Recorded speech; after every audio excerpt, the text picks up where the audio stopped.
Hola, hoy nos sumergimos en algo que todos manejamos o creemos manejar, la actitud. Vamos a revisar las ideas de Actitud de Vencedor de John C. Maxwell, un material que busca, darnos claves para ajustar nuestra mirada. Exacto. La idea es desentrañar qué es realmente la actitud, según este enfoque, claro, por qué le dan tanta importancia y cómo, según el autor, puede ser decisiva en nuestra vida, en cómo nos relacionamos y en lo que logramos. Y para arrancar, Maxwell nos sube a un avión, digamos en sentido figurado. Cuenta que un amigo piloto le explicó eso de la actitud del avión, Ajá. que si la nariz va para arriba o para abajo, pues eso determina si sube o baja. Y le dio que pensar, ¿no será igual con nosotros? ¿Nuestra actitud mental no es la que nos dirige? Vamos. Es algo que comunicamos sin palabras muchas veces. Claro, se siente. Piensa nomás en la energía diferente de alguien optimista comparado con alguien que ya se dio por vencido. Totalmente. Y aunque el autor, cita la Biblia y reconoce que solo Dios ve el corazón, ¿no? Dice Jehová mira el corazón, sí argumenta que lo que mostramos fuera, nuestra cara, nuestros gestos, suelen ser una ventana del alma, un reflejo bastante fiel. Y parece que esa actitud, sea buena o mala, se pega. El libro menciona cómo David calmaba al rey Saúl con su presencia, con su música. Ujú. O esa despedida de Pablo en Mileto que fue súper emotiva, ¿no? La tristeza era compartida, visible. La actitud no se queda quieta. Totalmente. Y aunque uno puede intentar fingir, como el ejemplo del niño que decía, estoy sentado por fuera pero parado por dentro, Sí, sí. al final la actitud real tiende a salir. Y hay una conexión interesante que plantea el texto entre actitud y obediencia, usando el ejemplo de María en las bodas de Caná. ¿Ah, sí? La idea es que esa disposición a actuar, aunque no entiendas todo, como cuando ella dice hagan lo que él les diga, pues puede llevar a resultados buenísimos, inesperados. La obediencia interior como que impulsa el crecimiento exterior. El autor la describe de formas súper llamativas. Nuestro mejor amigo o peor enemigo. Más honesta que las palabras. Un imán que atrae o repele. La bibliotecaria del pasado. La voz del presente y la profeta del futuro. Define mucho su alcance. Así es. Son maneras de recalcar que no es cualquier cosa, ¿eh? Es central en nuestra experiencia. Bueno, entendido que es, la pregunta cae de maduro. ¿Por qué es tan importante? Maxwell casi que la pone por encima de todo para definir si nos va bien o mal. Sí, le da un peso tremendo. Y para explicarlo, presenta lo que llama axiomas, como verdades básicas sobre la actitud. No vamos a ver cada uno a fondo, pero sí captar la esencia. El primero es que nuestra actitud determina nuestro enfoque de la vida. Ajá. Como los dos baldes en el pozo, ¿te acuerdas? Uno siempre vuelve vacío, el otro siempre va lleno. O el abuelo del cuento que creía que todo olía mal. ¿Porque tenía queso en el bigote? Ese mismo. Vemos el mundo según nuestra actitud y somos responsables de esos lentes. Eso conecta con la idea de que cosechamos lo que sembramos, ¿verdad? Si siembras negatividad. Exacto, eso dice Gálatas. Otro punto clave es que nuestra actitud determina la relación con la gente. Se apoya en la regla de oro y en datos como el del Stanford Research Institute. Ese dato es fuerte. Casi el 90% del éxito profesional depende de cómo tratas a la gente. Líderes como Roosevelt o Rockefeller, según el libro, valoraban muchísimo esta habilidad. Tiene toda la lógica. Una mala actitud te aleja clientes, compañeros, amigos. El ejemplo del estudio de los ejecutivos también es muy claro. Sí, los de alto rendimiento se preocupaban por las personas, escuchaban, colaboraban. Los otros, no tanto. Entiendo. Y eso nos lleva a otro axioma central. Nuestra actitud es, muchas veces, la diferencia clave entre éxito y fracaso. Más allá del talento o la aptitud. Incluso Maxwell bromea que su esposa prefiere medir el cociente de actitud, el CA. El SEA. Esa capacidad de perspectiva y resiliencia, más que el CI, el cociente intelectual. La historia de la joven esposa en el campamento militar del desierto es un ejemplo increíble de esto, ¿no? Totalmente. Odiaba todo. El calor, la arena, estar sola, ya se quería ir. Pero un consejo de su mamá, 2 hombres miraban tras las rejas. Uno vio lodo, el otro vio estrellas. Le hizo cambiar el chip. Cambiar el enfoque. Exacto. Decidió buscar las estrellas. Se puso a investigar la cultura local, la naturaleza, y lo que era una pesadilla se volvió una aventura fascinante. Hasta escribió un libro. El lugar era el mismo. Fue su actitud la que cambió. Impresionante, la verdad. Y esto se conecta con que la actitud al empezar algo afecta al resultado.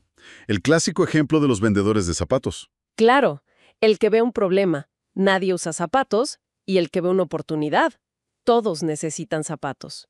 Mismo hecho, distinta actitud. Exacto. También se argumenta que la actitud correcta puede convertir problemas en bendiciones. Como dice J. Sidlow Baxter, que citan en el libro, toda dificultad tiene una oportunidad. La adversidad puede ser un trampolín. Me gusta eso. El dueño de la tiendita rodeado por la tienda gigante que puso el letrero entrada principal. ¡Qué ingenio! Es usar la dificultad a tu favor. Qué buena perspectiva. Y, finalmente, el autor, desde su marco de fe, aclara algo importante. Sí. Que ser creyente no te da automáticamente una buena actitud. Usa el ejemplo del hermano mayor del hijo pródigo. Exacto. Estaba ahí, al lado de la fiesta, pero su resentimiento, su autocompasión lo tenían afuera emocionalmente. Es un recordatorio, dentro del contexto del libro, de que la actitud es un trabajo consciente, no es un regalo automático. Requiere esfuerzo. Requiere cultivar activamente la humildad, el servicio, seguir el ejemplo de Cristo, según dice Filipenses 2. Bueno, entonces, si es tan crucial y no siempre viene de fábrica positiva, ¿cómo se forma? ¿Nacemos así o la vamos construyendo? Según Maxwell, es una mezcla. Nuestro entorno, lo que vivimos y, ojo, fundamentalmente nuestras elecciones. Cita a Viktor Frankl, el sobreviviente del Holocausto, Sí, una figura impresionante. que dijo eso de que la última de las libertades humanas es escoger la actitud propia en cualquier circunstancia. Aunque no elijamos lo que nos pasa, sí podemos elegir cómo respondemos. Como esa historia que cuenta del hombre que decidió romper el patrón negativo de su familia. No estaba condenado por su pasado. Exacto. El libro subraya algunas ideas sobre cómo se construye. Los primeros años son claves, sí, pero la formación nunca para. Se refuerza con lo que hacemos y pensamos, sea bueno o malo. Mucha gente influye. Y ninguna actitud es perfecta. Siempre hay que ajustarla. Me encanta la anécdota de la mula en el pozo. Buenísima. Lo que parecía que la iba a enterrar, la tierra que le echaban encima, ella lo usó para salir. Se la sacudía y la pisaba para subir. Una metáfora genial.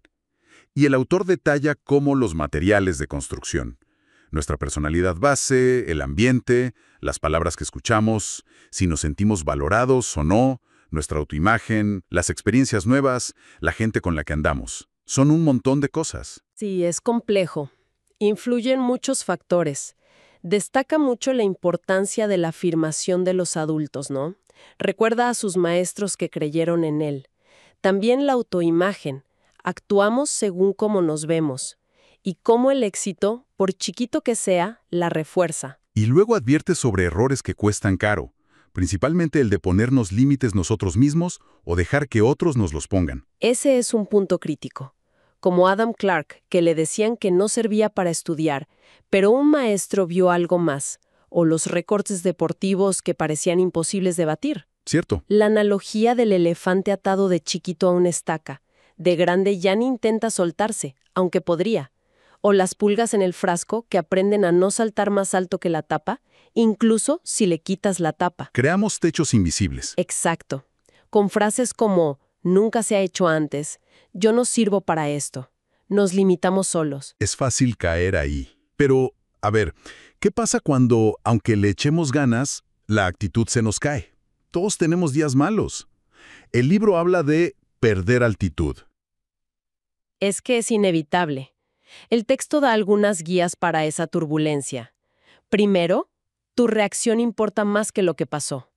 Mantener la actitud correcta es la clave. Segundo, recordar que lo malo pasa. Esto también pasará. Un buen mantra. Sí. Tercero, tomar decisiones importantes antes de la tormenta, no en medio del caos. Y un punto clave para Maxwell, desde su fe, es estar conectado a la vid, a Dios, como fuente de fortaleza externa. Además de las turbulencias de afuera, también habla de tormentas internas que nos pueden tumbar. Sí, menciona 3 principalmente. Primero, el temor al fracaso. Recuerda que muchísimos grandes, como Edison o Lincoln, fracasaron un montón de veces antes de lograrlo. ¿Cierto? ¿No fue a la primera? El fracaso es un paso, no el final. La persistencia es vital. Segundo, el miedo al desaliento. Pone el ejemplo de Elías, que después de un triunfo enorme cayó en una depre terrible. Es verdad. El desaliento te nubla, te hace culpar a otros, evadir. Soluciones.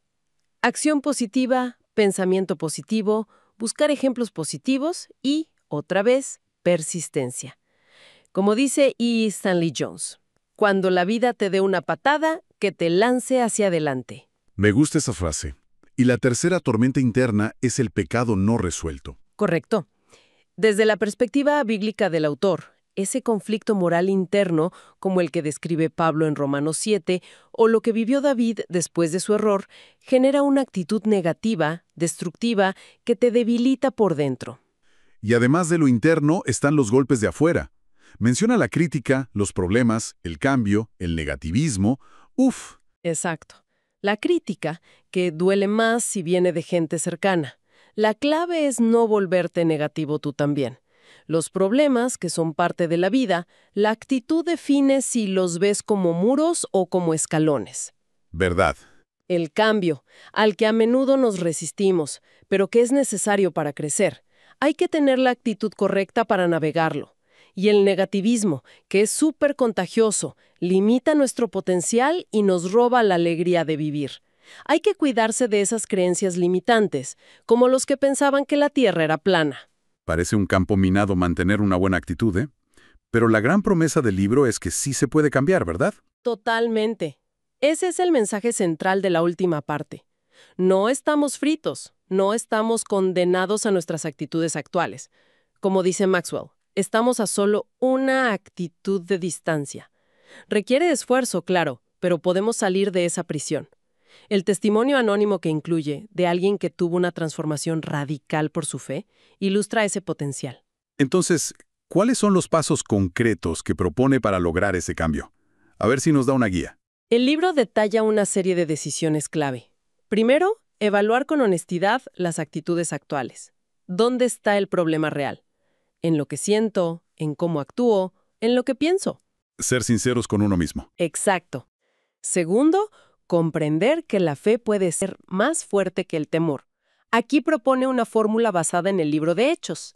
Reconocer que Dios ve, pedirle valentía, creer que puede hacer milagros y buscar ser llenado del Espíritu Santo.